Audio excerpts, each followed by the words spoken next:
Mag-ano tayo ng ulam. Itlog.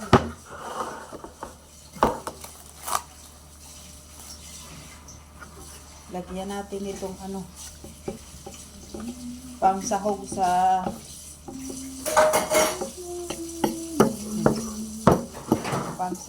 ano nila. Wala eh.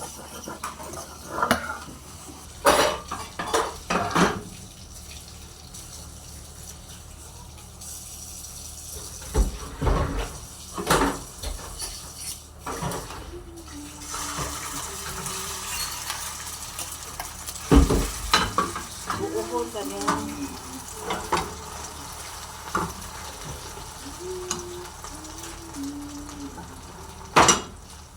Hanghang lang na.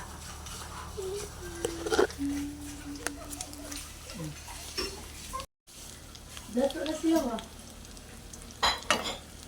Dato na siya na? Dato na sa kabablog eh.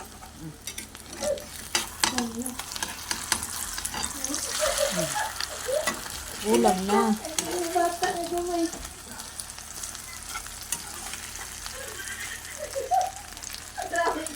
Kain na tayo.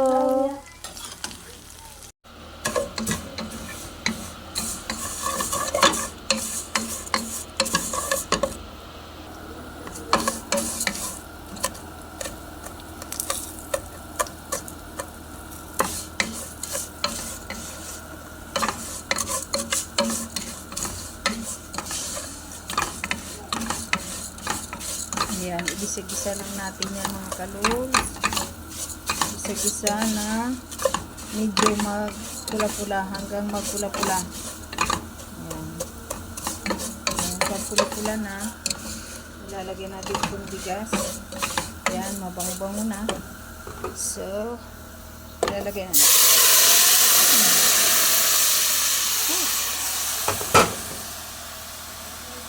Ayan. Ganyan siya. Napuno na ng matika ang aking cellphone. Charot.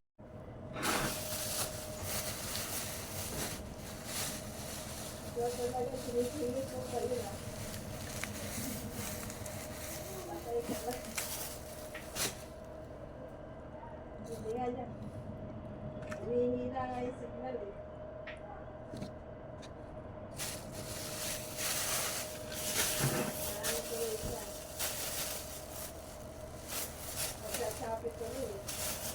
Walang ano.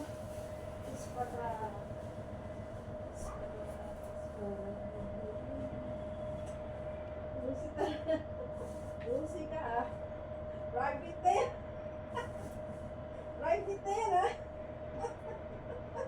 Uy, oo yan, nalaglag na yan.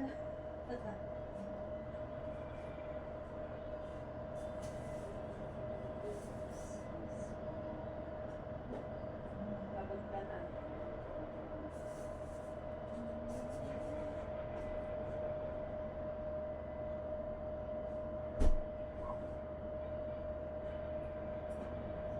Parang meron bagong minamahal daw. Parang may...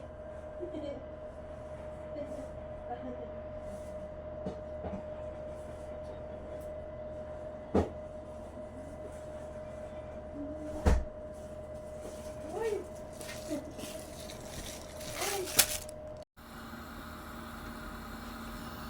Mag-igisa na tayo mga kalols. Lagyan natin ng konting mantika to kay butter to. Yan.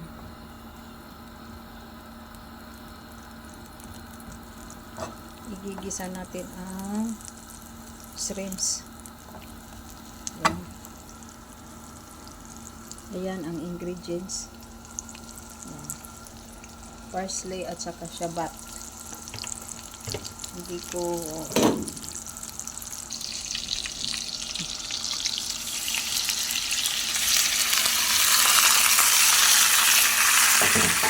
ilagay na natin ang shrimp.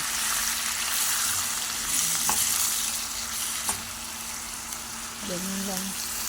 At lagyan na natin ng asin. At ilagay na natin ito mga naturang ingredients. Ganyan lang siya mga kalols. Ayaw nila ng may sauce or ano. Ayan. Ayan. Nilagyan na natin siya ng magic cubes, lahat ng kaingingan. Ayan. Nilagay ko na.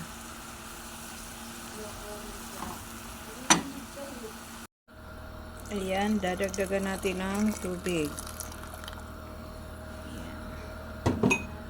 Nilagyan na natin ang asin. Takpan na natin. Naghugas. Hindi pa tapos. Okay. At ayan oh.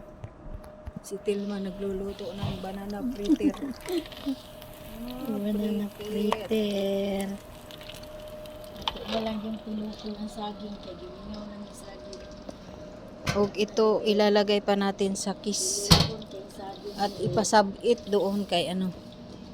Batang Linis. At ayan. Hindi pa ako tapos pero yan.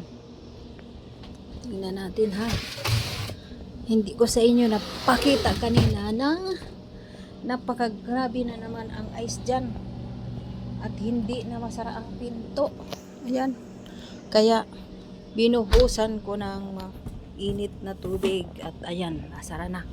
Pero nilalagyan ko pa rin ng yan, sapong para hindi magbuka to. Bumubuka kasi. And ito lang ang problema ko dito sa 4 na freezer. 4 ito kasi mga kalols. Isa yan. Pangalawa yan. Yan. Pangalawa. At ito pangatlo. At ayan pang-4. At ayan tubig. Dito to sa Maxan. Oh, in fairness, the aircon ha. The aircon. At ipapakita ko lang sa inyo. Ang mga laman. Ayan, mga laman. Dami. Yan, nagpupulaag na yan. Mga kamatis yan. Para sa Ramadan. Yan. At ito naman, mga karni. Yan, karni yan, mga kalols. Yan. Yan. At ito, mga ano to, mga gulay-gulay. Yan o. Puro frozen na gulay. Oh, saan ka pa dyan ng mga frozen na gulay? At ayan ang mga spices. Pinaglalagay ko dyan para hindi masira. Pero siguro sira na din yan dahil 2 years na yata yan. Hindi ako nakakapaglinis. Lilinisin ko yan. Tingnan mo. Dumi. Lilinisin ko yan pag nagbakasyon sila. Kailangan pag nagsara, duot. Yan lang mga kalols. Pakita ko sa inyo. Ito, sasabunan ko pa tong sahig. Yan. Sasabunan ko kasi malangsa. Dahil dun sa tubig na umagas dyan sa freezer. Yan. Dito lang muna tayo. At maghanap tayo ng makakain. Okay. Dito, hugas pa yan. Kain tayo, kain. Sausaw dito. Yan.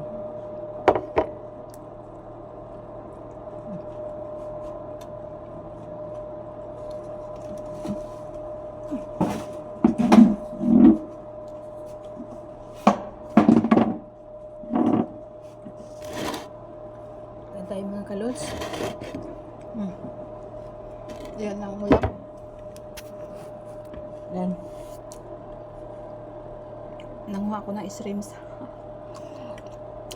3 piraso. Pangsawam.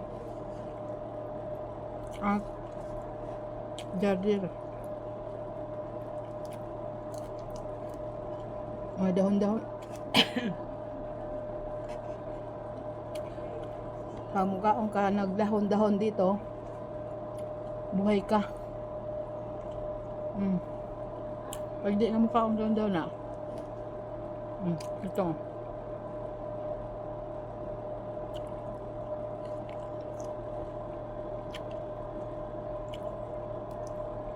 Pag mag-abroad ka,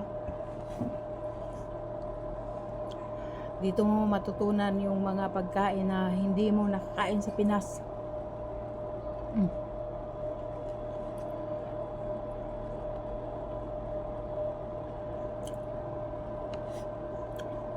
Pag hindi ka kumain, gutom ka.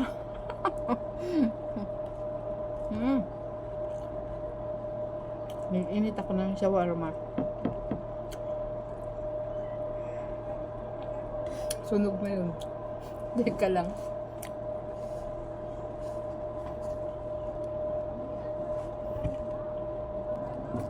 Ayan.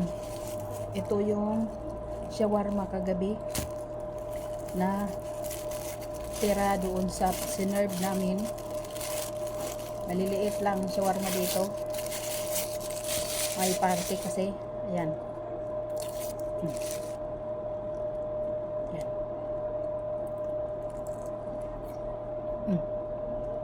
Ganyan siya. Lamang siya na to.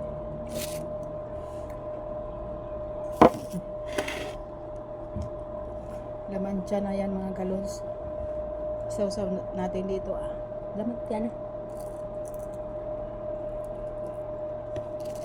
Ang ano nito laman, manok. Ang saka siling bell pepper. Hiniwa-hiwa. Piniritong patatas. Kainin natin ito.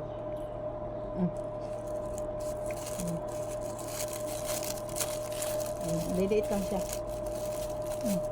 Ang balot sa sobrang laki. Tingnan natin ang dahon-dahon.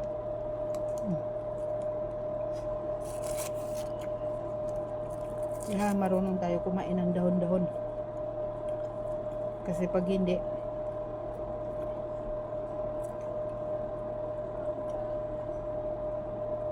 ka dito, magugutuman ka. Laman siya na rin to. Diba? Kain mga kalulas. Kain.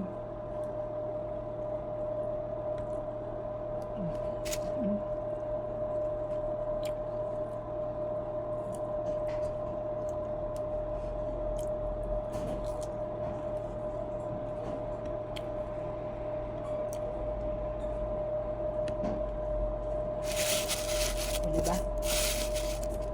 Busog na.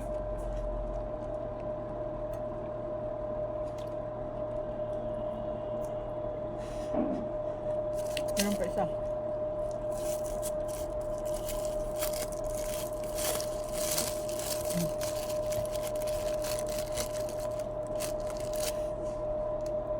O diba? Ang haba ng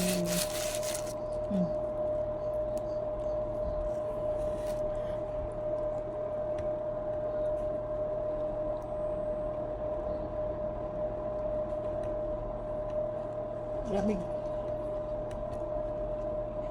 Kaya ng mga dahon, vitamins to.